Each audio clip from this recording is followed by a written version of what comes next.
តាជាហៅសួស្តីទាំងអស់គ្នាបាទថ្ងៃនេះមករៀន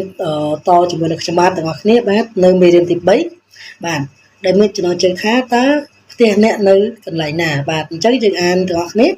បាទតោះទី3ខ你接宅呢你接宅ណាបាទអញ្ចឹងមេរៀនទី3តើផ្ទះរបស់អ្នកនៅកន្លែងណាបាទប៉ុន្តែមុននឹងឈានដល់ការបង្កើតប្រយោគអញ្ចឹងយើងត្រូវតែរៀនពាក្យមួយរបស់មេរៀនទី3សិនបាទ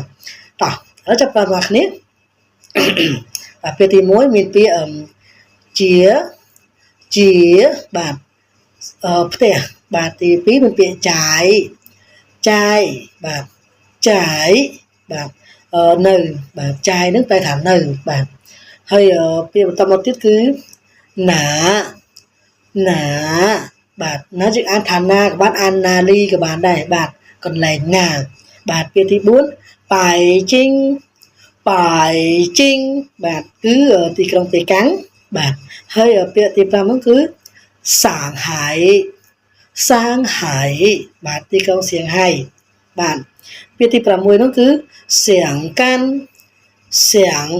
បាទនៅហុងកុងបាទហុងកុងបាទពាក្យទី5ហ្នឹងគឺថាបាទថាហ្នឹងគឺគាត់ប្រើសម្រាប់មនុស្សប្រុសបាទ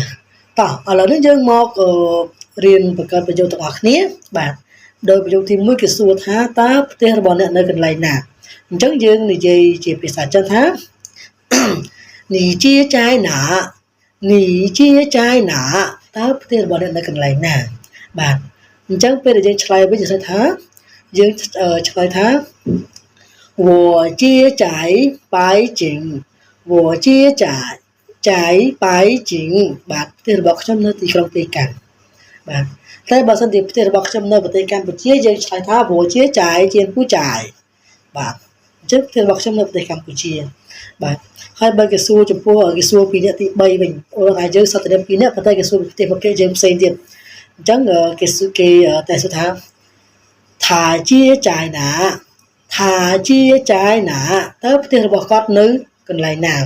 បាទអញ្ចឹងពេលដែលមិត្តភក្តិយើងឆ្លើយវិញគាត់តែឆ្លើយថាឧទាហរណ៍ថាផ្ទះគាត់នៅសាងហៃអញ្ចឹងទៅគាត់ឆ្លើយថា